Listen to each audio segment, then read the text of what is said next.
Good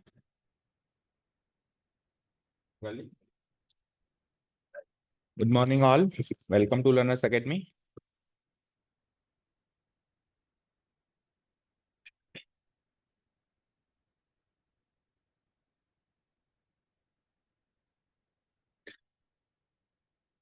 Next topic is integration by partial fractions, and this is exercise number which one? 7.5. कल 4 हुई थी ना? 7.5 introductory part. 7.5 introductory part. Okay, technique wise बात करें तो तीन टेक्निक्स की बात करी थी हमने शुरुआत में कि तीन तरीके की टेक्निक्स होती है. Integration by substitution, right? Then the second technique was by partial fractions, and the third and the last one was by partial fraction, and the third and the last one was by parts. Okay, so तीन technique में से चार exercises हो गई हैं, but technique wise देखें तो केवल एक ही टेक्निक कवर हुई है. एक्सरसाइजेस चार हो गई हैं, बट टेक्निक वाइज देखें तो क्या एक ही टेक्निक कवर हुई है. तो फिर क्या एक ही टेक्निक थी? एक्चुअली एक ही टेक्निक खत्म हुई है. उसी टेक्निक के मोर एक्सपेंडेड फॉर्म्स थी जिनको अलग अलग अलग अलग मेथड से हमने सॉल्व किया. तो टेक्निक वाइज तो एक ही टेक्निक खत्म हुई है, अब सेकंड टेक्निक शुरू हो रही है. ठीक है, जो कि अभी अपन आज इंट्रोडक्टरी पार्ट में कर रहे हैं. ठीक है, बाय पार्शियल फ्रैक्शंस. अब सुनिए, स्टार्ट करने से पहले एक बार मैं पीछे वापस आ रहा हूं.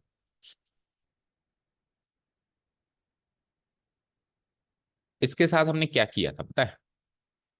जैसे इंटीग्रेशन था, इसके साथ हमने क्या किया? इस फंक्शन को हमने ब्रेक किया, राइट? तो जब हमने इसको ब्रेक किया तो एक फ्रैक्शन यहाँ पे बना, प्लस दूसरा फ्रैक्शन यहाँ पे बना. तो एक्चुअली हमने इसको भी पार्शियल फ्रैक्शन में ब्रेक किया. पार्शियल फ्रैक्शन का मीनिंग क्या हुआ? पार्शियल फ्रैक्शन, एक फ्रैक्शन को दो फ्रैक्शन या दो से तीन फ्रैक्शन, चार फ्रैक्शन, एक से ज्यादा फ्रैक्शंस में ब्रेक करना, इसी को बोलते हैं technique of breaking partial fraction. तो हमने पिछली एक्सरसाइज में भी तो वही किया किया ना, किया ना. लेकिन पिछली एक्सरसाइज में हमने एक बेसिक मेथड से किया, एक अलग अप्रोच से किया. प्लस पिछली एक्सरसाइज में हमने केवल और केवल नीचे जब क्वाड्रेटिक फंक्शन हो तो उसी के बारे में डिस्कशन किया. मान लो नीचे क्वाड्रेटिक ना हो, क्यूबिक हो, तो फिर क्या करना है? ऊपर मतलब ये जो नीचे वाला फंक्शन है, जब इसकी शक्ल चेंज हो जाए, अभी इस एक्सरसाइज में तो इसकी शक्ल ओनली एंड ओनली क्वाड्रेटिक थी, that's it, only and only quadratic. लेकिन अगर इसकी शक्ल चेंज हो जाए, क्वाड्रेटिक हो जाए, क्यूबिक हो जाए, क्वाड्रेटिक क्यूबिक के भी डिफरेंट डिफरेंट पैटर्न है जो अभी अपन नेक्स्ट देखेंगे, तो फिर क्या करना है? तो वो हम नेक्स्ट एक्सरसाइज में डिस्कस करने वाले हैं. यानी मैं यूं कह सकता हूं कि कहीं ना कहीं पार्शियल फ्रैक्शन का काम हमने पिछली एक्सरसाइज में स्टार्ट कर दिया था, बट हमको पता ही नहीं था कि हम पार्शियल फ्रैक्शन में उसको ब्रेक कर रहे हैं. अब अपन उसको और विस्तार से देख रहे हैं कि वो तो वन ऑफ द काइंड था बस, बाकी काइंड्स का है, बाकी टाइप्स कैसे हैं वो अब अपन इसमें देख रहे हैं. ठीक है, अच्छा जी. अब पार्शियल फ्रैक्शन की फॉर्म्स डिस्कस करने से पहले आप ये देखिए, 1/6 एक फ्रैक्शन है ना? आपको बताइए 1/2 माइनस 1/3 होता है, बोलो. 1/6 जो होता है, 1/2 माइनस 1/3 होता है क्या? बोलो साक्षी. होता है, होता है. सो ये 1/6 को भी मैंने पार्शियल फ्रैक्शन में ब्रेक किया है. 1/6 को भी मैंने क्या किया है? ब्रेक किया है पार्शियल फ्रैक्शन में. 1/6 इज एक्चुअली वॉट? 1/2 × 3. बोलो, 1/6 इज वॉट? 1/2 × 3. तो यहां से यहां मैंने ब्रेक किया है.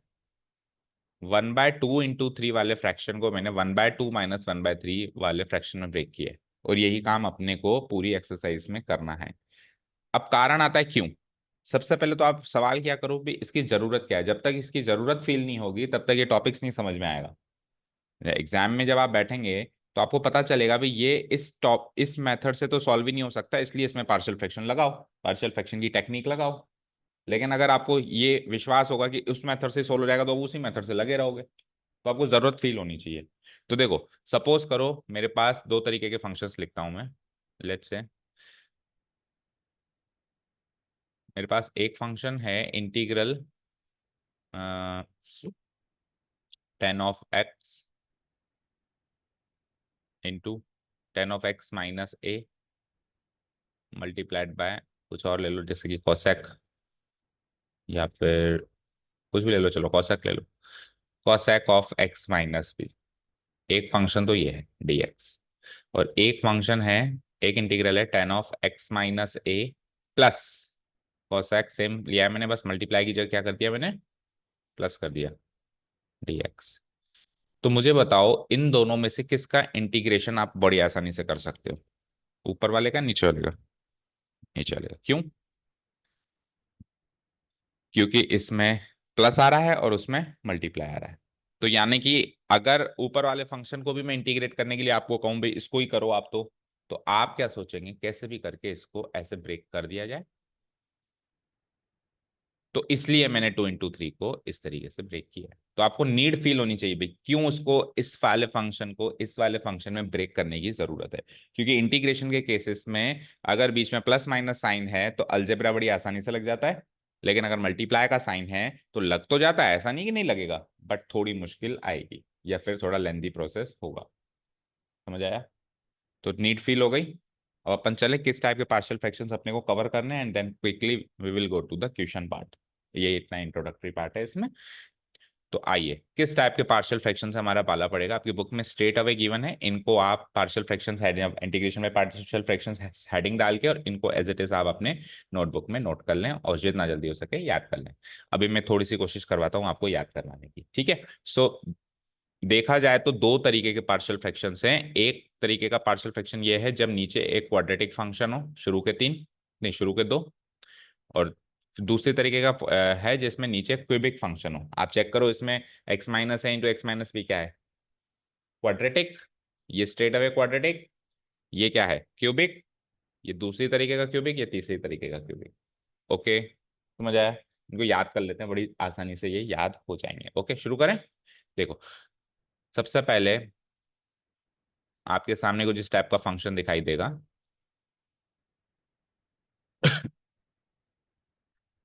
जिसमें क्या होगा, नीचे होगा x minus a into x minus B.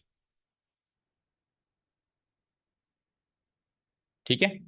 दूसरा आपको ऐसा दिखाई देगा जिसमें नीचे होगा किसी भी एक का होल स्क्वायर, एक्स माइनस ए का या एक्स माइनस, अब अपन याद कर रहे हैं तो एक्स माइनस ए का याद कर लें। ओके, किसी भी एक का होल स्क्वायर कहने का मतलब है ऊपर वाले में दोनों फैक्टर्स डिफरेंट हैं, डिस्टिंक्ट हैं, इसमें दोनों फैक्टर्स सेम है, बस इतना ही फर्क है वो भी क्वाड्रेटिक है, ये भी क्वाड्रेटिक। ओके, ठीक है।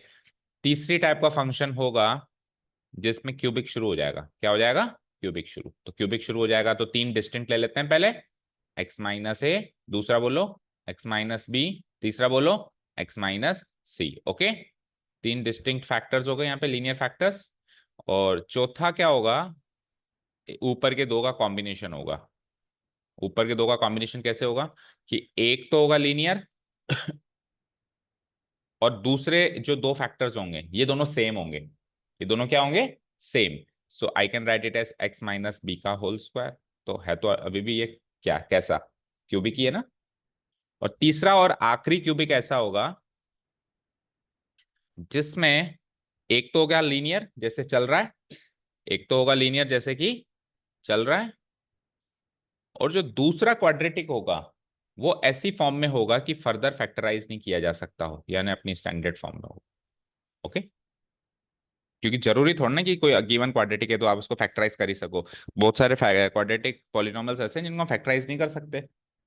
ठीक है, जिसमें डिस्क्रिमिनेंट लेस देन जीरो आता है तो अपन उसको फैक्टराइज नहीं कर सकते। समझ गए ना?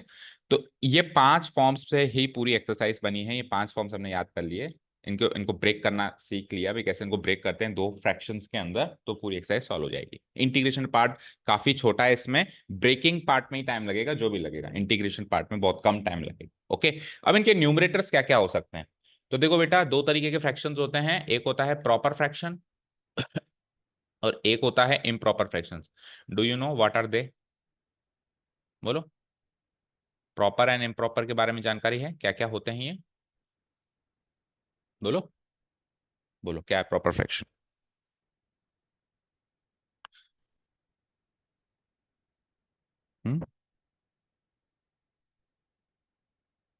प्रॉपर में न्यूमरेटर बड़ा होता है, एक फॉर एन एग्जाम्पल कोई सा एग्जाम्पल देना मुझे, देगा, बोलो सौम्य। प्रॉपर इम्प्रॉपर नहीं पता?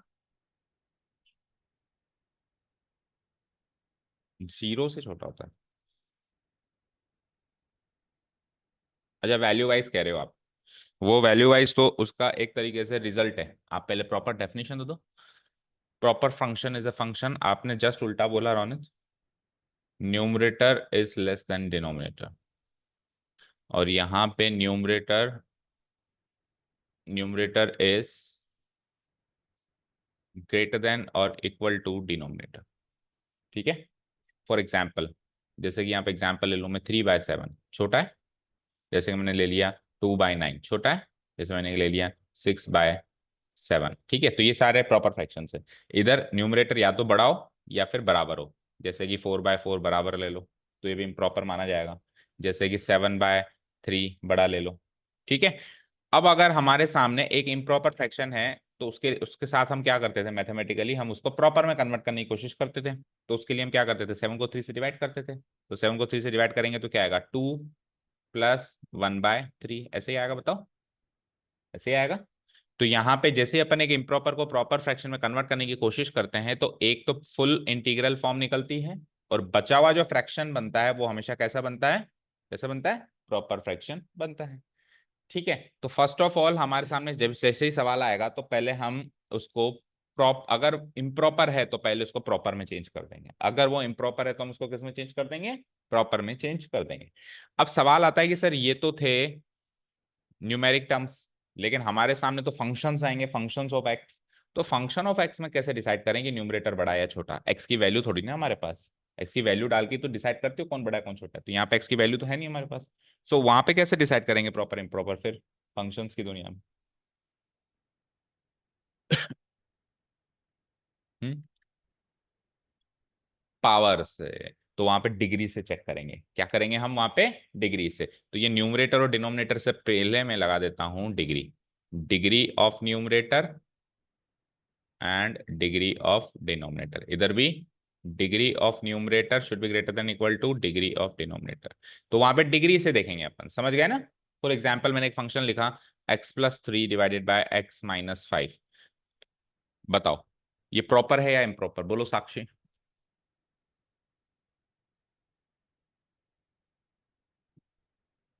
इम्प्रॉपर। अब देखने में क्या लगेगा, सर ऊपर +3 है नीचे -5 है, तो ऊपर वाला बड़ा है नीचे वाला छोटा है। लेकिन ऐसे नहीं देखना कि +3 - 5, आपको किससे देखना है, डिग्री से। तो इसकी डिग्री क्या है, 1, लीनियर है वो, नीचे वाला भी लीनियर है। तो लीनियर डिवाइडेड बाय लीनियर यानी डिग्री बराबर है, बराबर है तो किस केस का माना जाएगा, ये इम्प्रॉपर का माना जाएगा। ठीक है, प्रॉपर इम्प्रॉपर डिसाइड कर लिया आपने। अब यहाँ पे जो ये हमने सेट किया है, यहाँ पे जो सिमेट्री सेट की है वो हर हाल में प्रॉपर फ्रैक्शन की सिमेट्री है। कैसी सिमेट्री है, क्योंकि अगर सवाल इम्प्रॉपर आएगा तो मैं इसको प्रॉपर में चेंज कर दूंगा ना, लेकिन सवाल प्रॉपर का आएगा तो मैं इम्प्रॉपर में थोड़ा चेंज कर सकता हूँ, नहीं कर सकता हूँ। सवाल इम्प्रॉपर का आएगा तो मैं प्रॉपर में चेंज कर सकता हूँ, प्रॉपर का आएगा तो इम्प्रॉपर में। तो मुझे याद प्रॉपर फ्रैक्शन की सिमेट्री करनी है। तो मुझे बताओ यहाँ पे ये क्वाड्रेटिक है, तो क्वाड्रेटिक डिग्री 2 होती है। तो न्यूमरेटर की डिग्री क्या हो ताकि ये प्रॉपर बना रहे, 1 या 0, छोटी चाहिए ना डिग्री, तो क्या बनेगी, 1 या 0। तो हम लीनियर पॉलिनोमियल डाल देंगे एक ऊपर, px+q। ये फॉर्म लिखिए, एक लीनियर पॉलिनोमियल होगा, है ना, क्योंकि एबीसी तो मैंने नीचे यूज कर लिया ना, तो ऊपर पी एन क्यू यूज कर रहे हैं। ठीक है, यहाँ पर भी क्वाड्रेटिक है, तो क्वाड्रेटिक से छोटी बताओ लीनियर, px+q। ये क्यूबिक है, तो क्यूबिक से छोटी बोलो, quadratic, px² + qx + r। Again cubic, px² + qx + r, again cubic, तो px² + qx + r। अब ये मैक्सिमम है, ऐसा नहीं है कि ये लीनियर ही रहेगा, ये कांस्टेंट भी हो सकता है। ये मैक्सिमम है, मतलब उससे छोटी रहनी चाहिए कैसे भी करके। तो ये जो ऊपर की दो हैं, इसमें ये लीनियर और कांस्टेंट हो सकती हैं, लीनियर और कांस्टेंट हो सकती हैं, और ये लीनियर क्वाड्रेटिक और कांस्टेंट हो सकती हैं, क्वाड्रेटिक लीनियर कांस्टेंट हो सकती है। बट ये क्यूबिक नहीं बन सकती, नहीं तो फिर ये इम्प्रॉपर बन जाएगा। तो ये इस सिमेट्री के एलएचएस पार्ट्स याद हो गए क्या? ठीक है। अब इसको ब्रेक कैसे करेंगे उसकी बात करते हैं। ओके, अगर इनकेस इम्प्रॉपर आ जाए तो पहले प्रॉपर बना देना, प्रॉपर बनाते इन 5 में से मैच कर जाएगा। इन 5 में से मैच करने के बाद फिर इनको ब्रेक करना सीखेंगे। तो ब्रेक करना स्टार्ट करें, टेल मी, बोलो। चलो, तो शुरू से आते हैं इनके आरएचएस पार्ट्स को। ये अपन एक तरीके से रिवाइज कर रहे हैं, लर्न कर रहे हैं। इनमें से 5 में से कोई अगर सिमेट्री आती है तो हम उसको कैसे ब्रेक करेंगे, उस पार्ट को हम लर्न कर रहे हैं। Let's see. तो जो पहला वाला है उसमें हम क्या करेंगे, एक्स माइनस है एक्स माइनस बी है। पहले तो मैं डिनोमिनेटर सेट करना बता देता हूँ, ठीक है। X minus A x minus B as it is अलग अलग कर देंगे। जैसे अभी 1/2 × 3 को क्या किया आपने, एक को तो 2 फैक्टर दिया और एक को 3 फैक्टर दिया, तो इसमें भी एक फैक्टर एक्स माइनस है और दूसरा factor X minus B. Fine. अब इनके न्यूमरेटर पार्ट्स क्या होंगे वही तो हमको सोचना है। तो हाल फिलहाल के लिए इनके न्यूमरेटर पार्ट्स हम रख देते हैं क्या, ए एंड बी। क्या रख देते हैं, ए एंड बी। अब आप इसको सॉल्व करो जरा रफली। तो x minus a into x minus b LCM हो जाता है, बताओ। न्यूमरेटर पार्ट बताओ, a into x minus a, बोलो। A into x minus b, a into x minus b और b into x minus a. अब आप देखो डिनोमिनेटर तो एग्जैक्ट मैच है और न्यूमरेटर कंपेरेबल है, क्योंकि वो भी लीनियर ये भी लीनियर है ना, वो भी लीनियर और ये भी लीनियर। तो हम क्या करेंगे, उसको इस फॉर्म में ब्रेक करेंगे। उससे क्या होगा, डिनोमिनेटर तो हमेशा एग्जैक्ट मैच मिलना चाहिए और न्यूमरेटर कंपेरेबल मिलना चाहिए। क्या कहा मैंने, डिनोमिनेटर एग्जैक्ट मैच मिलना चाहिए, न्यूमरेटर कंपेरेबल मिलना चाहिए। तो हम क्या कर देंगे, पी एक्स प्लस क्यू को किससे कंपेयर करेंगे, a into x minus b plus B into x minus a. इस पूरी सिमेट्री में केवल और केवल ए और बी मिसिंग होंगे, बाकी सब तो गिवन होंगे ना। ए और बी, ये तो मैंने अभी ए और बी याद करने के हिसाब से लगाया, लेकिन सवाल में तो यहाँ पे 3 2 कुछ गिवन होगा ना, और ऊपर भी पी एक्स प्लस क्यू की फॉर्म पूरी की पूरी फॉर्म गिवन होगी। तो केवल ए और बी मिसिंग होंगे। इस ए और बी की वैल्यू मुझे निकालनी है कंपेयर करके, लीनियर को लीनियर से, कांस्टेंट को कांस्टेंट से कंपेयर करके वहां पुटअप कर देनी है। अब सपोज करो ए और बी की वैल्यू मिल गई, उसके बाद सोचो इंटीग्रेशन कितना आसान है। सपोज करो ए की वैल्यू 3 मिल गई और बी की वैल्यू -5 मिल गई, तो मुझे बताओ 3 डिवाइडेड बाई एक्स माइनस ए का इंटीग्रल करना कितना आसान है, 3 लॉग एक्स माइनस ए और वो -5 लॉग एक्स माइनस। तो इंटीग्रेशन सिंगल स्टेप में होगा। एक बार ये इसको ढंग से ब्रेक कर दिया और ब्रेक करने के बाद ए और बी कॉन्स्टेंट्स क्या बने वो निकाल लिया कंपेयर करके। समझ आया, ठीक है। चलो सेकेंड फॉर्म की बात करते हैं। पहली फॉर्म याद हो गई, बताओ पहली फॉर्म याद हो गई क्या। चलो सेकेंड फॉर्म में क्या है, एक्स माइनस ए का होल स्क्वायर है। अब फर्स्ट फॉर्म और सेकंड फॉर्म को कई बच्चे अलग अलग नहीं रखते हैं और इसको ऐसे कैसे कर देते हैं कि चलो सर इसको ऐसे ऐसे कर देते हैं। ये एक्स माइनस ए का होल स्क्वायर है ना, तो एक्स माइनस ए का होल स्क्वायर को क्या लिख सकते हैं अपन, x minus a into x minus ए लिख सकते हैं। तो सर ये तो सेम बन गया ना, तो सेम बन गया तो सेम कर दो, कैसे, एक्स माइनस ए अगेन एक्स माइनस ए और वही ऊपर ए प्लस बी। अब आप जरा इसको सॉल्व करो, इसको सॉल्व करना जरा, क्या बनेगा ये, एक्स माइनस ए तो एक्स माइनस ए ही आएगा नीचे, ऊपर क्या आ जाएगा, क्या ये किसी भी एंगल से इससे कंपेरेबल दिख रहा है। पहली चीज तो डिनोमिनेटर ही एग्जैक्ट मैच नहीं है, पहली चीज तो डिनोमिनेटर ही एग्जैक्ट मैच नहीं है और ना न्यूमरेटर कंपेरेबल है, इधर लीनियर आ रहा है उधर कांस्टेंट आ रहा है। तो फिर यानी कि ये तरीका गलत है, ठीक है। तो सही तरीका क्या है, एक बार लीनियर लिखो एक बार क्वाड्रेटिक लिखो। अब जब आप इसका एलसीएम लेंगे तो यहाँ पे क्वाड्रेटिक बनेगा, बनेगा और ऊपर लीनियर बनेगा, ठीक है। तो सेकंड फॉर्म याद हो गई क्या, सेकंड फॉर्म याद हो गई, बोलो साक्षी, ठीक है। तो ये तो हो गया मेरा डिनोमिनेटर पार्ट और न्यूमरेटर पार्ट क्या होगा, वही A and B. Numerator part तो सेम चलेगा, ए एंड बी। चलें थर्ड पे। अब थर्ड को तो क्या है, फर्स्ट की तरह एक्सपैंड कर दो, उधर 2 थे इधर 3 हो जाएंगे, उधर 2 थे और इधर क्या हो जाएंगे, 3 हो जाएंगे। तो x minus A x minus b x minus c, x minus a दूसरा एक्स माइनस बी तीसरा x minus c. Okay, a plus b plus capital C. Okay done. चलें, अब चौथा कॉम्बिनेशन में है, तो आप आंसर भी इसका कॉम्बिनेशन में याद करो, ठीक है। देखो जो लीनियर है वो तो अकेला रहेगा ही रहेगा, रहेगा, इसका तो कोई दो राय ही नहीं है। एक्स माइनस है लीनियर है वो तो अकेला रहेगा ही रहेगा। होल स्क्वायर के साथ आप क्या करते थे, उसको एक बार लीनियर में लिखते थे और एक बार क्वाड्रेटिक में लिखते थे। तो इस वाले होल स्क्वायर के साथ भी वो का वही काम करो, एक्स माइनस बी को एक बार तो लीनियर में लिखो और एक बार क्वाड्रेटिक में लिखो। बोलो याद हो गया, हो गया। और लीनियर तो एक सिंगल है तो वो तो रहेगा ही रहेगा, ओके ना।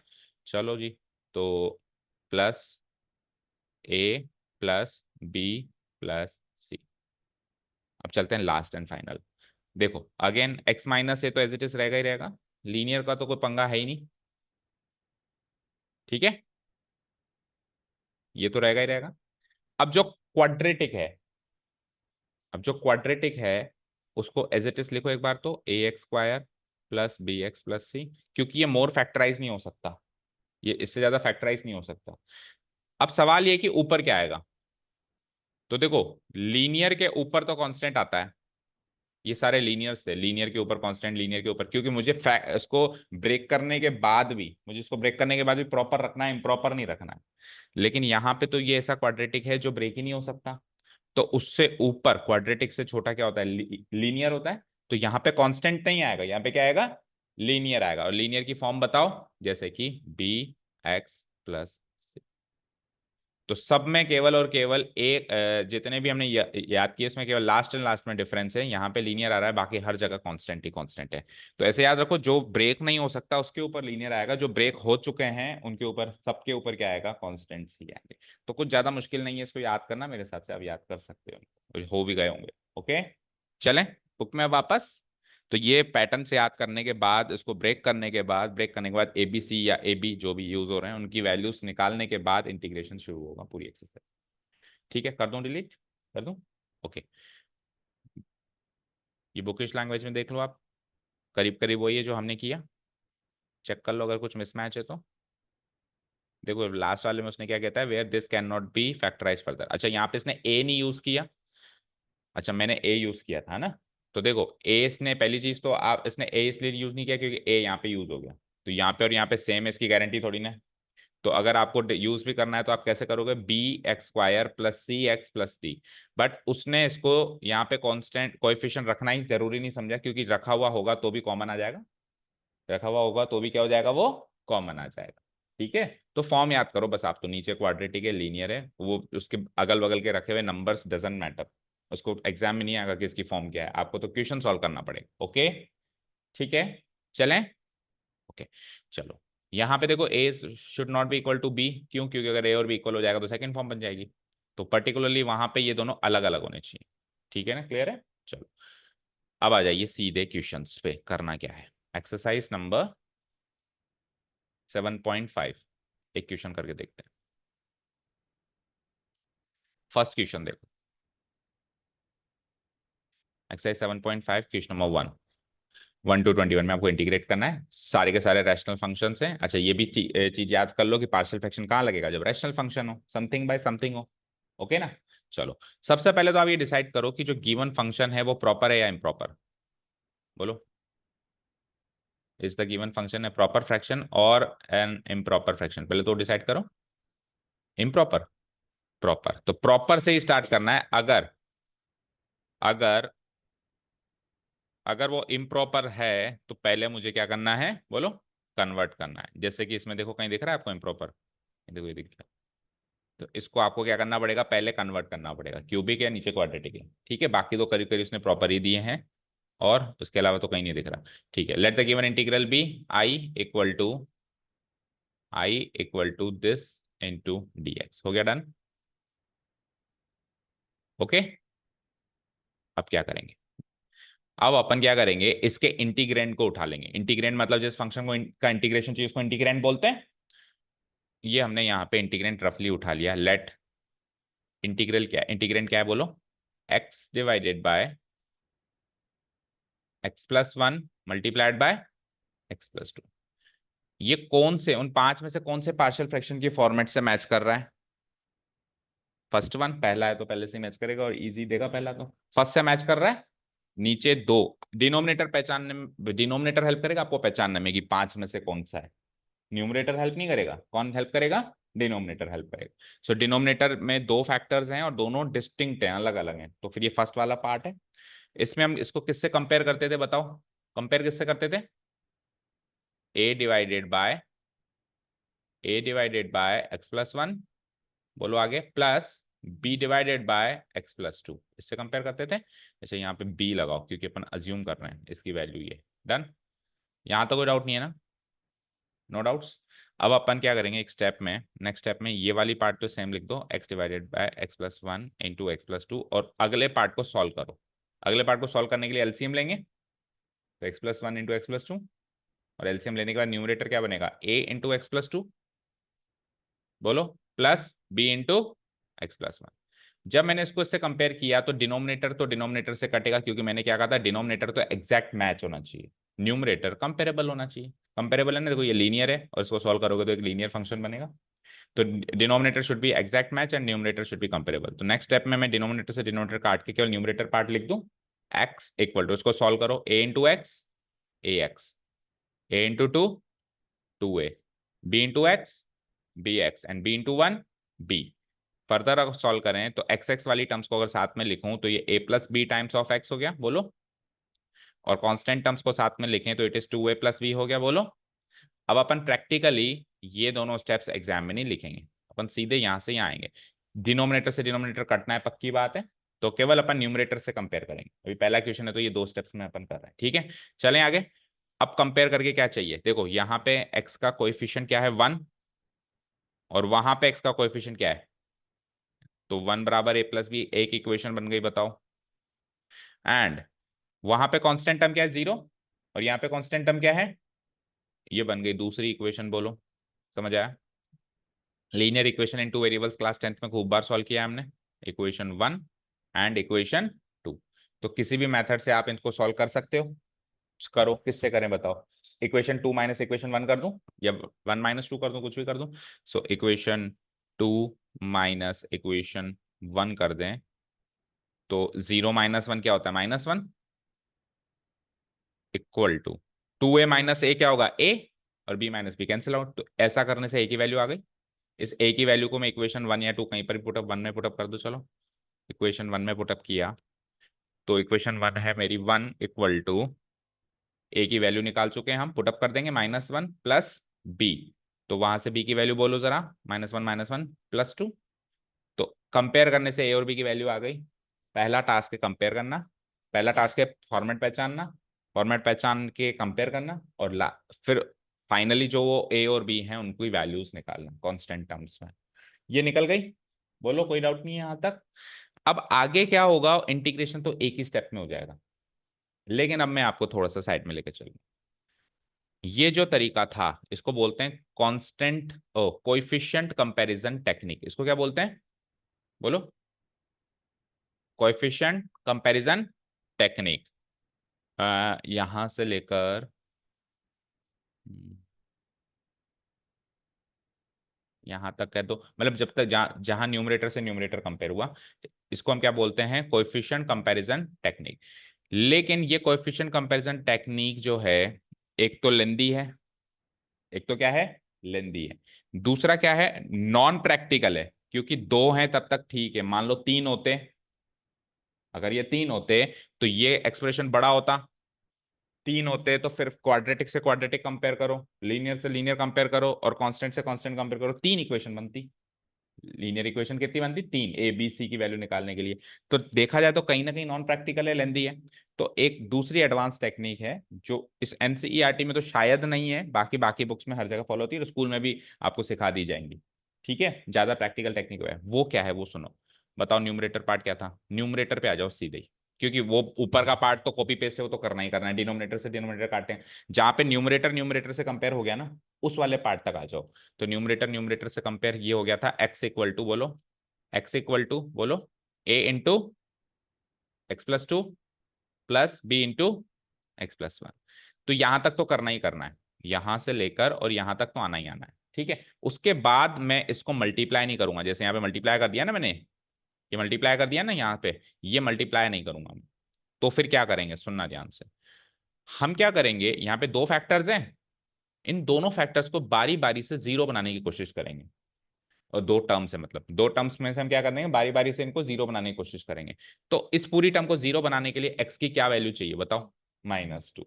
तो मैं क्या ले लूंगा एक बार, let x be minus two, क्या कहा मैंने, let x be minus two. तो एक्स की वैल्यू माइनस टू आपको जहां जहां एक्स है वहां पे पुटअप करनी है। तो एक्स की वैल्यू माइनस टू यहां रख दूं, ये तो जीरो हो गया, प्लस एक्स की वैल्यू माइनस टू वहां रखना जरा, minus two plus one, minus one into B. तो एक्स की वैल्यू, इसको जीरो बनाते ही बी की वैल्यू आ गई, चेक करो। फिर इसको जीरो बनाओगे तो ए की वैल्यू आ जाएगी। समझ आया। तो ये है more advance more practical technique, okay. तो माइनस बी की वैल्यू अगर माइनस टू है तो बी की वैल्यू टू है, बोलो। अच्छा जी, जैसे ही इसको जीरो बनाया था, जैसे इसको जीरो बनाया था तो बी की वैल्यू आई थी, तो अब इसको जीरो बनाएंगे तो ए की वैल्यू आ जाएगी। इसको जीरो बनाने के लिए एक्स की वैल्यू क्या माने, minus one, let x be minus one. ठीक है, तो x जहां जहां है -1 रखना है। अच्छा यहाँ पर भी रखना है, कई बच्चे केवल RHS पार्ट में रख देते हैं, LHS में भूल जाते हैं। ठीक है, तो दो हर जगह रखना है, तो x की वैल्यू -1 रखना जरा। -1 इक्वल टू -1 + 2 +1 और 1 × a प्लस यहाँ पे -1, ये तो जीरो ही गया ना, तो a की वैल्यू यहाँ से -1 आ गई। चेक करो सेम वैल्यूज मिली क्या हमको, यहाँ से a की वैल्यू -1 और b की वैल्यू 2, यहाँ से भी सेम मिली। बट आप खुद सोचो कि ये मेथड था और एक ये मेथड है, तो ये ज्यादा प्रैक्टिकल, ज्यादा छोटा, ज्यादा आसान है बजाय कि वो वाला है। इसको बोलते हैं कोएफिशिएंट कंपैरिजन टेक्निक, इसको बोलते हैं फैक्टर एलिमिनेशन टेक्निक। फैक्टर को एलिमिनेट कर दिया, एक ही फैक्टर बच गया। ठीक है, ओके। दोनों ही मेथड से ए और बी की वैल्यू तो आ गई ना। चलो जी, अब मैं इंटीग्रल को सॉल्व कर रहा हूं finally. That will be equal to, so I will be equal to, तो आई मेरा ये था, आई क्या था ये एक बार फिर से लिख दो, x divided by x+1 multiplied by x+2 times dx। Okay, done. इसको मैंने किस में ब्रेक किया था बताना जरा, तो इंटीग्रल तो लगाओ, a अपॉन x+1, आगे बोलो, प्लस b अपॉन x+2, पूरा ब्रैकेट लगा के dx। तो मैंने एक्चुअली प्रोडक्ट को सम में ब्रेक कर दिया। ठीक है, अब ए और बी की कल तक वैल्यूज नहीं थी, बट है ना आज मेरे पास। ए की वैल्यू क्या है बोलो, -1 डिवाइडेड बाय x+1, आगे बोलो बी की वैल्यू क्या है, 2 डिवाइडेड बाय x+2, है ना।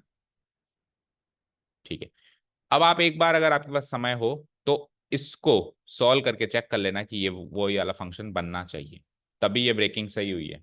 अगर नहीं बनता है वैसा वाला फंक्शन तो फिर ये ब्रेकअप जो किया है आपने वो गलत है।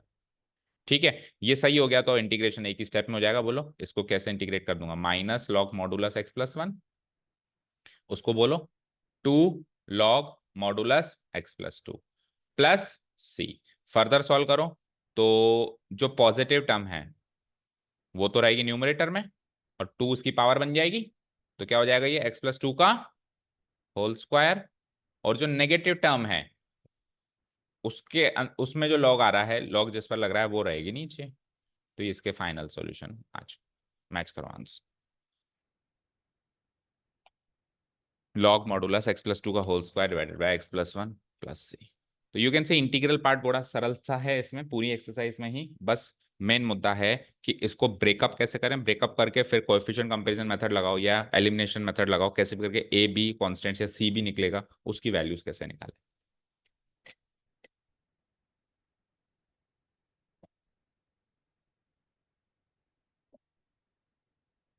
मैच हो गया क्या आंसर, क्लियर है, समझ आया अच्छे से, टेक्निक भी समझ में आई, सवाल भी समझ में आया। अब स्कूल जाना है, नहीं जाना, स्कूल छुट्टियां चल रही हैं, ये मास पंगा आज भी, सैटरडे को छुट्टी रहती है क्या? आपको जाना है तो फिर बंक। ठीक है, चलो तो ये क्वेश्चन हो गया। अब सेकंड क्वेश्चन देखो, सेकंड क्वेश्चन वैसे देखा जाए तो आप कहोगे सर इस एक्सरसाइज में रखा हुआ ही क्यों है, इस एक्सरसाइज में तो इसकी कोई जगह ही नहीं है। देखा जाए तो ये वैसे भी पिछली एक्सरसाइज से ही सॉल्व हो जाएगा क्या बोलो। इसको आप लिख सकते हो कैसे, integration dx divided by x² minus 3 का स्क्वायर। बोलो कौन से फॉर्म से मैच करता है ये, 6 जो सीखी थी पिछली, 1/2a यानी 1/2 × 3, फिर लॉग माइनस वाला ऊपर आ जाएगा और प्लस वाला नीचे आ जाएगा। तो ये तो वैसे भी सॉल्व हो गया, बट इस एक्सरसाइज में रखा हुआ है तो बनता है कि इसको पार्शियल फ्रैक्शन में ब्रेक करके फिर सॉल्व किया जाए। ठीक है, तो आंसर तो वैसे आ गया सिंगल लाइन में, बट अब इसको पार्शियल फ्रैक्शन से भी चेक करेंगे उससे भी सेम आंसर आता है या नहीं आता है। चलो जी, तो पार्शियल फ्रैक्शन में ब्रेक करने के लिए हम क्या करते हैं बोलो, सबसे पहले अपन 1/(x²-9) को पार्शियल फ्रैक्शन में ब्रेक करने की कोशिश करते हैं, करें। लेट 1/(x²-9) को फैक्टराइज कर दो पहली स्टेप में, क्या बनेगा x+3 इंटू x-3। अब ये 6 में से 5 में से ऊपर वाले फॉर्मेट पे मैच करता है, पहले पहले वाले फॉर्मेट में क्या लिखेंगे हम, a divided bye x+3 plus b divided bye x-3। ठीक है, सीधे न्यूमरेटर पे आ जाओ, तो न्यूमरेटर है 1 और इधर न्यूमरेटर क्या होगा, this into this plus this into this, क्या होगा a into x-3 plus b into, अच्छा s का कोई फर्क नहीं पड़ेगा कि आपने पहले x+3 लिया है और बाद में x-3 लिया है, आप चाहो तो पहले x-3 लो बाद में, लेकिन जो आपने फिक्स किया है जैसे x+3 के ऊपर a है तो एंड तक फिर x+3 के ऊपर a ही रहना चाहिए, वो चेंज नहीं कर सकते एक बार जो आपने डिसाइड कर लिया, क्योंकि ए और बी की वैल्यू उस हिसाब से निकल के आएगी जो नीचे रखा हुआ है। समझ आया? ओके। अब क्या करें? कोएफिशिएंट कंपैरिजन तो हमने एक ही क्वेश्चन में बस आपको बता दिया, बाकी मोर लेस प्रैक्टिकल है। बहुत कम ऐसे क्वेश्चन है जहां पे आपको कोएफिशिएंट कंपैरिजन पे जाना पड़ेगा, और वो एडवांस टेक्निक वो है, वो जो फेल, कब फेल होगी आप खुद सोचो। एडवांस टेक्निक वहीं फेल होगी जब उसमें से कोई भी जीरो बन ही नहीं सकता हो। उसमें से कोई भी जीरो बन ही नहीं सकता हो, जैसे एक्स स्क्वायर प्लस वन कभी जीरो नहीं बन सकता, एक्स की कुछ भी वैल्यू सोच लो। तो फिर वहां पे अपने को कोएफिशिएंट कंपैरिजन पे ही जाना पड़ेगा। तो मेथड दोनों याद रखने हैं, लेकिन ज्यादा प्रैक्टिकल टेक्निक ही यूज करनी है। तो मुझे बताओ, यहाँ पे एक्स की वैल्यू पहले मैं 3 रख दूं तो ये जीरो बन जाएगा, और फिर -3 रख दूं तो वो जीरो बन जाएगा। बन जाएगा। सो करो, लेट एक्स बी 3। तो एक्स की वैल्यू 3 रखो इस पूरी इक्वेशन में। बोलो, तो एलएचएस में तो कांस्टेंट है ओनली 1, आरएचएस में ये जीरो बन ही जाएगा। और उधर 3 रखो, 3 + 3 6b। तो b की वैल्यू 1/6। ओके। चलो दोबारा में क्या रखूं मैं, x की वैल्यू -3। Let x be -3। ऑब्वियस बात है, दो फैक्टर्स हैं तो दो बार चलेगा, तीन फैक्टर्स हैं तो तीन बार चलेगा। ठीक है। तो फिर हमारा ये क्या बनेगा, 1 = अब की बार -3 तक, -3 -3 -6 a, और वो तो जीरो बन ही गया। सो a की वैल्यू -1/6। ये सॉल्व हो गया। सो I will be like integration क्या था, a divided by x + 3। a की वैल्यू क्या निकाली, -1/6, डिवाइडेड बाय उसके नीचे फैक्टर क्या है, x + 3। अब सपोज करो आपने इसको उधर और आपने इसको उधर लिया होता, तो a और b की वैल्यू भी उल्टी आई होती। समझ गए ना? तो आप शुरू में डिसाइड कर लो, फिर एंड तक वही कॉपी पेस्ट करना। ठीक है। प्लस b की वैल्यू क्या है, 1/6 डिवाइडेड बाय नीचे क्या है, x - 3 इंटू dx। करो इंटीग्रेशन। तो -1/6 तो कांस्टेंट पार्ट है, लॉग मॉडुलस x + 3, +1/6 इधर कांस्टेंट पार्ट है, log modulus x - 3 plus c। तो 1/6 -1/6 में से 1/6 तो ले लो कॉमन, लॉग जो पॉजिटिव है वो ऊपर और जो नेगेटिव है वो नीचे। आंसर सेम आया, चेक करो। एक पार्शियल फ्रैक्शन से किया है और एक अपने पिछली एक्सरसाइज की टेक्निक से किया। समझ आया अच्छे से? ओके। थर्ड क्वेश्चन सब अपने आप ट्राई करेंगे, हालांकि है क्यूबिक बट कोई बात नहीं, ट्राई करो। क्या हुआ, क्लास है कोई? कर दूं डिलीट? ओके। क्वेश्चन नंबर 3 अपने आप ट्राई करेंगे।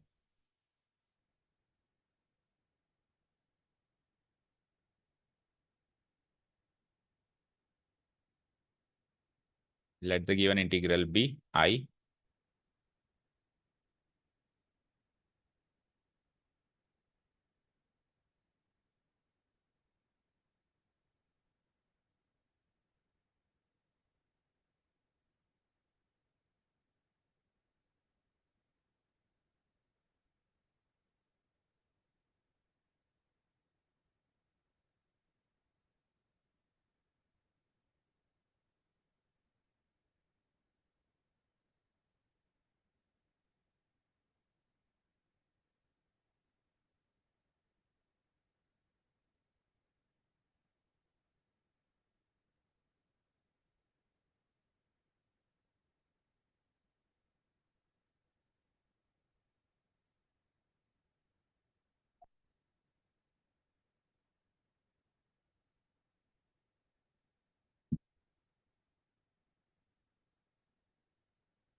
हो गया।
हुआ? नहीं हो पा रहा? कुछ तो हुआ, चलो देखो। कंपेयर किससे किया बताओ? बोलो। 3x-1 डिवाइडेड बाय 3 फैक्टर्स हैं यानी क्यूबिक है। नीचे क्या है? क्यूबिक। अब देखो नीचे क्यूबिक है, तो हमने याद तो ये किया है कि ऊपर क्वाड्रेटिक होगा, बट मैंने क्या कहा था, वो मैक्सिमम है। मैक्सिमम क्वाड्रेटिक हो सकता है, तो लीनियर भी चलेगा। ठीक है, तो ये किससे मैच कर रहा है? थर्ड वाली फॉर्म से मैच कर रहा है शायद। थर्ड वाली फॉर्म से मैच कर रहा है। तो थर्ड वाली फॉर्म क्या आती? a/बाय x-1 प्लस सेकेंड b/बाय x-2 प्लस c/बाय x-3।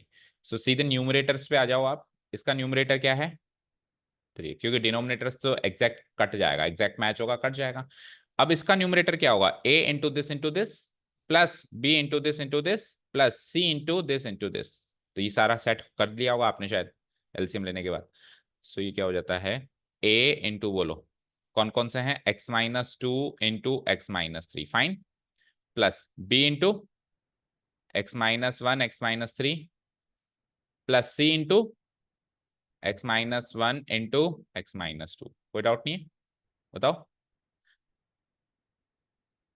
ठीक है, अब सुनिए। अगर आप यहाँ पे कोएफिशिएंट कंपैरिजन टेक्निक से चलते, तो पहले तो वो सोचो उसके साइड इफेक्ट्स क्या होते हैं, उसके क्या कॉन्सिक्वेंसेस होते हैं।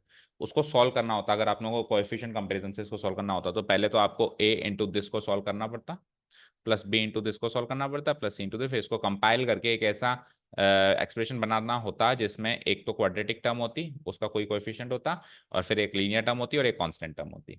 ठीक है, फिर आप यहाँ पर चेक करते साहब, यहाँ पे क्वाड्रेटिक टर्म है ही नहीं, तो 0 को कंपेयर करते आप इसके कोएफिशिएंट से, 3 को कंपेयर करते आप इसके कोएफिशिएंट से, और -1 को कंपेयर करते आप किससे? कांस्टेंट से। इतना सब कुछ करने के बाद भी 3 इक्वेशंस बन जाती। ऐसा नहीं है कि सॉल्व हो जाता, 3 इक्वेशंस को फिर सॉल्व करना है, ABC की वैल्यू निकालनी। तो यू कैन सी जो ये कोएफिशिएंट कंपैरिजन टेक्निक है, वो काफी हैक्टिक बन जाती है अगर ज्यादा फैक्टर्स हमको गिवन हो, बड़ा पार्शियल फ्रैक्शन गिवन हो तो। ठीक है, लेकिन हम क्या करेंगे? एडवांस टेक्निक को यूज करेंगे, एलिमिनेशन मेथड को यूज करेंगे। तो एलिमिनेशन मेथड के लिए आपको क्या करना है? एक एक टर्म को 0 बनाने की कोशिश करो। ठीक है, तो सपोज करो मैं इस वाले पार्ट को 0 बनाने की कोशिश करता हूं, तो एक्स की वैल्यू क्या लेनी पड़ेगी सोचो? या तो 2 ले लो या 3 ले लो, टेक एनीथिंग। तो मैं 2 ले लूं, चलो जी, तो लेट एक्स बी 2। जैसे ही मैंने एक्स की वैल्यू 2 ली, तो पूरे स्टार्टिंग से लेके एंड तक हर जगह एक्स की वैल्यू 2 पुट अप करते जाओ। तो एलएचएस देखो, तो एलएचएस में एक्स आ रहा है, 3 2 जा 6 - 1 क्या बना, 5। ये तो जीरो बना। अब देखो एक नहीं दो लोग जीरो बनेंगे, क्योंकि x - 2 दो जगह है, तो ये भी जीरो बन गया और वो भी जीरो बन गया, केवल बी बच गया। चलो यहाँ पे 2 पुटअप करो दोनों जगह, तो 2 - 1 1, और 2 - 3 -1, 1 × -1 -1, तो -1 × b। और वो अगला भी जीरो बन गया, तो यहाँ से b की वैल्यू क्या आ गई, -5। ठीक है। अब दूसरे को जीरो बनाने की कोशिश करो। देखो तीन फैक्टर्स है ना, -1 -2 -3, तो एक बार लोगे 1, एक बार लोगे 2, और एक बार लोगे 3, सिंपल सा लॉजिक है। तो 2 ले लिया है तो अब 1 ले लो, लेट एक्स बी 1। उससे क्या होगा, यहाँ पे 1 पुटअप करो, 3 1 जा 3 -1 2। 1 लेते ही ये क्या होगा, 1 - 2 -1, और 1 - 3 -2, -1 × -2 +2, तो ये 2a हो गया। और बाकी वो दोनों तो जीरो बन नहीं है, क्योंकि x - 1 इसमें भी, x - 1 इसमें भी है। तो यहाँ से a की वैल्यू 1 आ गई। बताओ क्लियर। आ जाओ नेक्स्ट, लेट एक्स बी, अब क्या बचा, 1 2 3, तो लेट एक्स बी 3 लेते ही यहाँ लो, 3 3 जा 9 -1 8, सही है। ये तो जीरो बन गया, ये भी जीरो बन गया, और वहां पे लो 3 - 1 2, 3 - 2 1, 2 1 जा 2, 2c। तो c की वैल्यू क्या आ गई यहाँ से, 8/2 यानी कि 4। तो b भी क्लियर हो गया, a भी क्लियर हो गया, c भी क्लियर हो गया। ठीक है। That will be equal to, अब मेरा इंटीग्रल क्या बन जाएगा बताओ।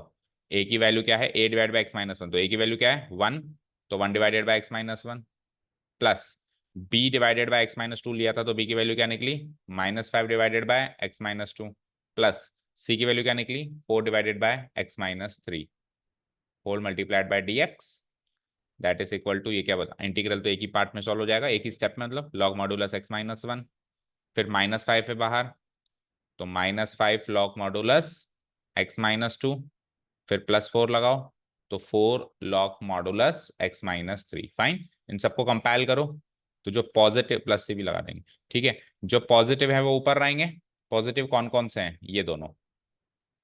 ठीक है, तो x - 1 और 4 से मल्टीप्लाई करा दो, मतलब 4 पावर लगा दो, मल्टीप्लाई नहीं, 4 पावर लगा दो, तो क्या बच जाएगा, x - 3 की पावर 4 डिवाइडेड बाई, जो नेगेटिव है वो नीचे रहेंगे, और 5 इसकी पावर लग जाएगी, तो x - 2 की पावर 5 प्लस 6। आंसर मैच करो, यही आ रहा है। सेकेंड वाला मतलब उससे ऊपर वाली फॉर्म में, पीछे आगे सॉल्व नहीं किया, बट हम करके आएंगे। ठीक है, साक्षी बताओ, कोएफिशिएंट ये ए बी सी निकल गए थे सक्सेसफुली, करेक्ट। ए बी निकला था, सी नहीं निकला था। ठीक है, समझ आ रहा है, क्लियर, कर दूं डिलीट।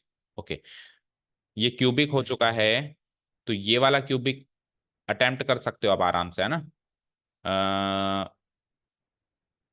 इसको तो होमवर्क मार्क करो, ये तो सेम ही दिख रहा है ना, वही -1 -2 -3, इसको तो होमवर्क मार्क करो। क्वेश्चन नंबर 5 देखो। अब 5 क्यों डिफरेंट लग रहा है बताओ, डिफरेंट है क्या, पहले तो बताओ क्यों डिफरेंट लग रहा है, वो भी बताओ,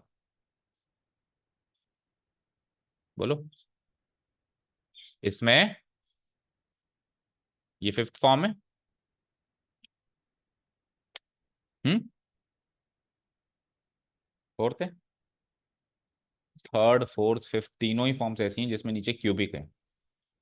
सो नीचे क्यूबिक दिख रहा है, तो फिर फर्स्ट या सेकंड में सही है, पर सर मैच तो नहीं कर रहा है। बेटा स्टैंडर्ड फॉर्म में इसको फैक्टराइज करो, x² + 3x + 2 को फैक्टराइज करो, दो फैक्टर्स बनाओ, तब पता चलेगा ना कौन सी फॉर्म है। सबसे पहले तो डिसाइड करो शुरू की दो है कि नीचे की तीन है। तो नीचे की तीन में नीचे क्यूबिक है, और शुरू की दो में नीचे क्वाड्रेटिक है तो ऊपर की दो में सही। अब अगर ये फैक्टराइज होके सेम फैक्टर्स बन जाते हैं तो सेकंड वाला है, और अगर डिस्टिंक्ट फैक्टर्स अलग अलग बनते हैं तो पहला वाला है। तो वो तो तब पता चलेगा ना जब इसको मैं फैक्टराइज करूंगा, तो x + 2 × x + 1 में फैक्टराइज हो जाएगा ये। बोलो, तो कौन सी फॉर्म है, पहली फॉर्म ही तो चल रही है। ठीक है ना, करो उसको कन्वर्ट, तो it will be like integration 2x/x + 2 × x + 1। अब ये फैक्टराइजेशन पार्ट तो समझ में आ ही जाएगा ना, स्प्लिटिंग द मिडिल टर्म या जो भी लगा दो, हो जाएगा। अब बताओ, अब हो सकता है, करो अब तो अपने आप करो।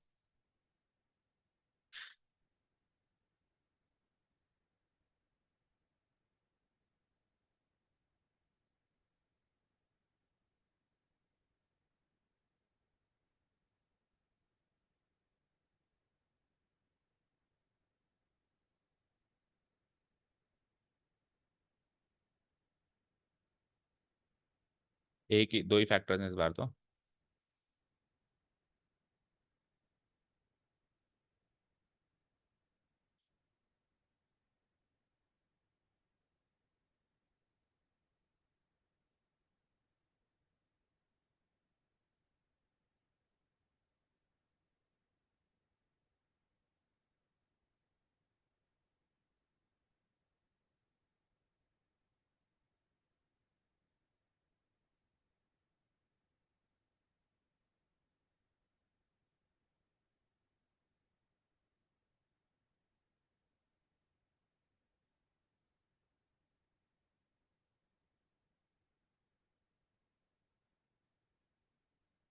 हो गया, ये आ रहे हैं और भी।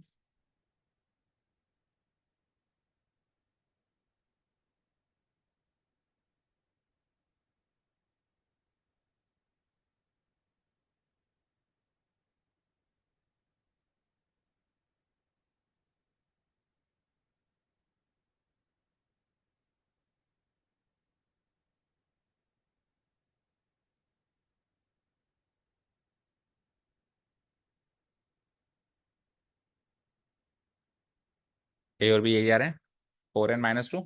अब देखो, अभी तो क्या फ्लो बना हुआ है, तो फ्लो फ्लो में बहुत जल्दी जल्दी हो भी रहे हैं। एग्जाम में या थोड़े दिन के बाद, मतलब थोड़ा पुराना हो जाता है ना टॉपिक, तो फिर हम पता है क्या गलतियां करते हैं। ए और बी की वैल्यू आ गई, ए और बी की वैल्यू आने के बाद हम ये सोच में पड़ जाते हैं कि सर ए और बी की वैल्यू तो आ गई 4 एंड बी, तो x+2 के ऊपर तो 4 लग जाएगा, और x+1 के ऊपर -2 लग जाएगा। पर सर ये समझ नहीं आ रहा 2x का क्या करें। ऐसे ऐसी थिंकिंग हो जाती है, मतलब ऐसी सोच में पड़ जाते हैं हम कि अब 2x का क्या करें। इस 2x को ही तो सत्यानाश करके हमने ए और बी बनाया है, तो इस 2x को देखना है क्या। दैट मीन्स, कहने का मतलब है कि अब आपको इंटीग्रेशन इस फॉर्म से न शुरू करके इस फॉर्म से शुरू करना, ये नहीं सोचना कि 2x का क्या करना है। ठीक है, समझ गए। तो करो इसको। तो हम क्या करते थे इसको, इंटीग्रल a/x+2, तो a की वैल्यू क्या है 4/, बोलो, x+2, प्लस फिर b डिवाइडेड बाय यानी -2 डिवाइडेड बाय x+1। और एक आध क्वेश्चन में हमने अभी तक एक भी क्वेश्चन में काम नहीं किया, इसको सॉल्व करके भी देखो कि ये एक्चुअली 2x बनाता भी है कि नहीं बनाता। ठीक है, क्रॉस वेरीफाई कर लें। आप जैसे ए और बी की वैल्यू आने के बाद अगर आपको थोड़ा भी डाउट है कि सही है कि गलत है, तो इसको सॉल्व करके चेक करो कि ये न्यूमरेट डिनोमिनेटर तो सेम होगा ही होगा, लेकिन न्यूमरेटर 2x बनाएगा कि नहीं बनाएगा।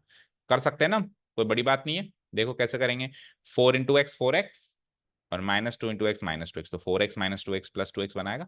और कांस्टेंट टर्म कटी, मतलब कांस्टेंट टर्म नहीं दिखाई दे रही ना ऊपर, बोलो 2x के बाद कांस्टेंट टर्म दिखाई दे रही है क्या। दैट मीन्स कांस्टेंट टर्म पूरी कटने वाली है, तो चेक करो कांस्टेंट टर्म पूरी कटेगी क्या। 4 × 1 4, और -2 × 2 -4, कितना सा टाइम लगा, मुश्किल से 5-7 सेकंड हमने चेक कर लिया कि 2x बनाता है कि नहीं बनाता। तो ये चेक कर लेना। ओके, चलो आगे तो बहुत ही सरल सा काम है। 4 log modulus x+2 -2 log modulus x+1, तो जो पॉजिटिव है वो तो रह जाएगा ऊपर, तो x+2 की पावर 4, और x+1 की पावर 2, प्लस सी यहाँ पे भी यहाँ पे भी। देखो आंसर किस फॉर्म में, इस वाले में, इसमें ऊपर वाले फॉर्म में दे रखा है सब में आंसर उसमें। बट हम लोग नहीं करेंगे ऐसे, हम लोग तो सब में नीचे तक सॉल्व करके आएंगे। ठीक है,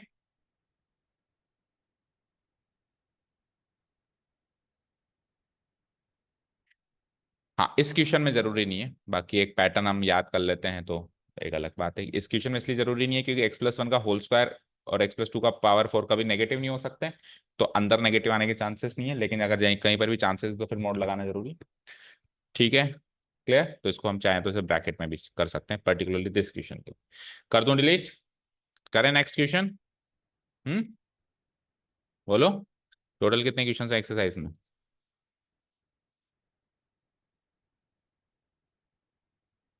तो एक काम करते हैं,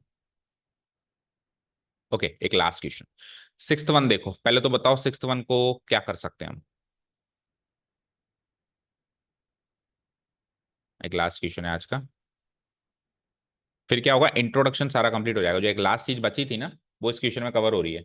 तो कल से केवल प्रैक्टिस ही प्रैक्टिस रहेगी बाकी क्वेश्चंस के हिसाब से, कोई अलग चीज नहीं बचेगी जो रह गई होगी इस एक्सरसाइज में।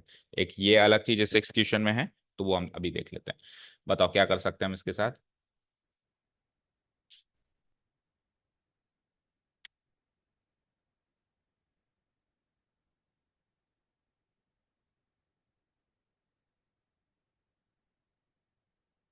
किससे मैच कर रहा है? फर्स्ट से। सबसे पहले तो ये देखना होता है प्रॉपर है या इम्प्रॉपर, हालांकि मैच तो फर्स्ट से ही करेगा। आप भी सही कह रहे हो, आप भी सही कह रहे हो, लेकिन स्टार्ट हम जब अब करेंगे तो पहले इसको प्रॉपर में कन्वर्ट करेंगे। आप इसको a डिवाइडेड बाई एक्स और plus b divided by 1 - 2x में ब्रेक करके कंपेयर करोगे ना, तो ऊपर तो लीनियर बनेगा, जबकि इसमें ऊपर क्वाड्रेटिक है, तो कंपेरेबल ही नहीं हुआ ना। तो numerator should be comparable to the given numerator. तो पहले इसको इम्प्रॉपर को प्रॉपर में चेंज करना है। ऊपर भी क्वाड्रेटिक है, नीचे भी क्वाड्रेटिक है। अब चेंज कैसे करें? तो चेंज करने का तरीका है पॉलिनोमियल डिवीजन मेथड, न्यूमरेटर को डिनोमिनेटर से डिवाइड करना। ओके, चलो तो करते हैं। 1 - x² को, ये न्यूमरेटर पार्ट है, 1 - x² को किससे डिवाइड करना है बोलो? डिनोमिनेटर क्या है बोलो? इसको सॉल्व करो जरा, इसको पहले थोड़ा अरेंज कर दो। तो मैं इसे लिख देता हूँ -x² + 1। ये हो गया मेरा numerator part. And what is the denominator part? -2x², आगे आगे प्लस एक्स, यही है। ठीक है, चलो डिवाइड कैसे करते हैं आता है ना सबको। -x² को -2x² से डिवाइड करना, जरा क्या मिलेगा? 1/2, 1/2 मिलेगा, +1/2। ठीक है, तो +1/2 को -2x² से मल्टीप्लाई करके मिल गया -x²। एंड +1/2 को प्लस एक्स से मल्टीप्लाई किया तो 1/2 टाइम्स एफ ऑफ एक्स। ठीक है, आगे चलो। तो ये साइन चेंज कर दो, इसका प्लस हो गया, इसका माइनस हो गया, तो ये तो कट गया। नीचे क्या बचा? -1/2x, और ऊपर से +1 भी कॉपी कर लो, -1/2x ऊपर लिखो। ओके, नेक्स्ट आ जाओ। अब -1/2x को इससे डिवाइड कराना है क्या? नहीं कराना है, बस ये मेरा रिमाइंडर है। क्यों? क्योंकि ये लीनियर है, वो क्वाड्रेटिक है। तो जैसे इसकी डिग्री से छोटी हो जाती है, पॉलिनोमियल डिवीजन वहीं पे स्टॉप हो जाता है। सो बताओ मेरे को कांस्टेंट क्वोशिएंट पार्ट क्या मिला? 1/2। तो मैं इसको पता है क्या लिख सकता हूँ? 1/2 प्लस ये मिला मुझे रिमाइंडर पार्ट, तो इसको मैं क्या लिख सकता हूँ? रिमाइंडर को मैं लिखूंगा ऊपर -1/2x +1, और डिवाइडेड बाय जो मेरा यहाँ पे क्या था? डिवीजर था। तो डिवीजर ये था, लेकिन मैं इस फॉर्म में लिख देता हूँ x × 1 - 2x। बताइए, समझ आया? डिवीजन करने के बाद जो क्वोशिएंट पार्ट मिलेगा वो तो अलग हो जाएगा, जो रिमाइंडर पार्ट मिलेगा वो इधर आ जाएगा, और डिवीजर तो जो कल था वही आज रहेगा। तो ऐसा करने से अब ये लीनियर है ऊपर, और नीचे क्वाड्रेटिक है, तो प्रॉपर फ्रैक्शन बन गया ना ये। प्रॉपर फ्रैक्शन बन गया, तो अब ये पार्ट कंपेयर करेंगे। 1/2 का तो इंटीग्रेशन कर देंगे, और ये पार्ट हम कंपेयर कर देंगे। ठीक है, तो इसको थोड़ा सा सॉल्व करके लिख देते हैं। 1/2 का इंटीग्रल बोलो x/2 प्लस हाल c1 कह दो उसको, एंड प्लस इसको कह दो i1। ओके, अब i1 को सॉल्व करना है, उससे पुटअप करना है आपको। ठीक है, ये मेरे i की वैल्यू हो गई। चलो नाउ i1 क्या है? i1 इक्वल टू, बोलो i1 क्या है, एक बार फिर से लिख देते हैं हम। बोलो क्या है? -1/2x + 1 divided by x into 1 - 2x dx। ठीक है, अब आप इसके इंटीग्रेंट को कंपेयर करो फर्स्ट वाले पार्ट्स। फर्स्ट वाला पार्शियल फ्रैक्शन है, क्योंकि दो लीनियर फंक्शन है और दोनों डिफरेंट है, डिस्टिंक्ट है। ठीक है, so let -1/2 times x + 1 divided by x into 1 - 2x be a divided by x plus b divided by 1 - 2x। करो न्यूमरेटर कंपैरिजन। तो इसका न्यूमरेटर क्या है बोलो? -1/2x + 1। ओके, उसका न्यूमरेटर क्या है? a into 1 - 2x plus b into x, यानी bx। ओके, चलो जी, अब एक एक करके वही x की वैल्यू अलग अलग मानो। तो पहले फैक्टर में x की वैल्यू क्या मानो? 1/2 माननी पड़ेगी, तब जाके ये 0 बनेगा। तो लेट x बी 1/2। तो यहाँ पे भी 1/2 रखो, तो -1/2 इंटू +1/2 क्या बनता है? -1/4, और 1 - 1/4 क्या बनता है? 3/4। 3/4 इक्वल टू, ये तो 0 हो ही जाना है, प्लस, और b इंटू 1/2 क्या होगा? b/2। ठीक है, 2 से ये 4 काटो, 1 और 2, तो b की वैल्यू क्या आ गई? 3/2। b equal to 3/2। ठीक है, नेक्स्ट आ जाओ। अब x की वैल्यू क्या लेनी? 0 ही लेनी पड़ेगी इसको 0 करने के लिए, तो let x be 0। Let x be 0, तो 0 लेते ही बोलो ये जीरो लेंगे तो ये भी कट गया, वन बचा केवल एलएचएस पार्ट में। और यहाँ पे जीरो लेंगे तो ये जीरो हो गया, ए इंटू वन ए, वन नहीं बचा, ए बचा, ए प्लस जीरो, तो ए की वैल्यू क्या हो गई, वन। तो ये लो साहब, ए एंड बी दोनों क्लियर हो गए। ठीक है। So I one will be like, I one will be like, क्या लिया था आपने, ए बाई एक्स, तो ए की वैल्यू क्या है, वन, तो क्या हो जाएगा, one by X. Plus B क्या लिया था आपने, थ्री बाय टू, तो three by two divided by क्या हो जाएगा, one minus two X, okay, into D X. समझ आया, कोई डाउट नहीं है, ओके। चलो, that will be equal to one by X का इंटीग्रल कर दो, लॉग मॉडुलस एक्स, प्लस इसका कर देंगे तो इट विल बी लाइक, बोलो, थ्री बाय टू, प्लस यहाँ लिख देता हूं मैं, plus three by to log modulus one minus two x. सही है क्या, प्लस सी, अब सही है, बिल्कुल गलत है। चेन रूल से माइनस टू से डिवाइड कौन कराएगा इसको, वन माइनस टू एक्स है भाई, वन माइनस टू एक्स का डेरिवेटिव क्या होता है, माइनस टू। सो ये एक्चुअली थ्री बाय टू ना होके माइनस थ्री बाय फोर हो जाएगा, टू से डिवाइड, माइनस टू से डिवाइड कराते ही क्या हो जाएगा, माइनस थ्री बाय फोर। अब कंप्लीट है मामला। ठीक है। अब देखो, थ्री बाय फोर को उसकी पावर तो लगा नहीं सकते, अजीब सी लगेगी, तो फिर इसको तो इसी फॉर्म में छोड़ने में ही फायदा है, ओके ना। अब यहाँ पे सी टू लिख दो और फिर मर्ज कर दो इसको, वहां पे आई वन की जगह पुटअप कर दो, तो फाइनल आंसर लिख देता हूं मैं यहाँ पे। वो सारा फॉर्मेलिटी पार्ट आप कर ही लोगे, फिर सी वन और सी टू को मर्ज करके सी बना ही दोगे। ठीक है ना। So I will be like, बोलो, एक्स बाय टू, इसका वेरिएबल पार्ट क्या है, प्लस लॉग मॉडुलस एक्स, आगे बोलो, minus three by four log modulus one minus two x plus C. अच्छा, यहाँ पे सी की वैल्यू क्या हो जाएगी, बोलो, वेयर, वेयर सी की वैल्यू बोलो क्या हो जाएगी, C one plus C two only, okay, C one plus C two. ठीक है, मैच हो गया क्या आंसर, आंसर मैच हो गया, x by two plus log modulus x minus three by four log modulus one minus two x plus C. समझ में आया अच्छे से। तो अब तो शायद इसमें कुछ बचा नहीं है, क्या क्या क्या कर लिया हमने, हमने ब्रेक करना सीख लिया, हमने एक ये चीज और बची थी कि अगर इन केस इम्प्रॉपर आ जाता है तो उसको कैसे कन्वर्ट करें, तो वो भी कन्वर्ट करना सीख लिया। तो अब केवल प्रैक्टिस ही प्रैक्टिस रहेगी बाकी एक्सरसाइज में। कोशिश करते हैं कल ही खत्म करने की, कल संडे भी है, छुट्टी होगी आपकी, तो कल भी हम एक्स्ट्रा टाइम दे सकते हैं, तो कल ही कोशिश करेंगे इसको खत्म करने की। ठीक है। अभी क्या है, थोड़ा सा अगस्त क्लियर होते ही, सितंबर स्टार्ट होते ही फिर क्या है, टाइम की कमी होना शुरू हो जाएगी। क्यों, क्योंकि आपके स्कूल में एग्जाम्स असाइनमेंट्स ये सब शुरू कर देंगे और वो कोर्स खींचना शुरू कर देंगे। क्यों, क्योंकि सबको नवंबर दिसंबर तक कोर्स खत्म करना है स्कूल में। तो अभी तो थोड़ा स्लो पैटर्न पे चल रहे हैं, सितंबर से वो थोड़ी स्पीड बढ़ा देंगे, तो आपको टाइम की कमी हो जाएगी। तो मैं चाह रहा हूँ भी जितना अभी हम टाइम दे पा रहे हैं, जल्दी से जल्दी खींच लें। ठीक है, चलो जाओ। Thank you so much for listening to us, have a nice day, keep learning, bye. एक क्वेश्चन होमवर्क है ना, हाँ जो भी है।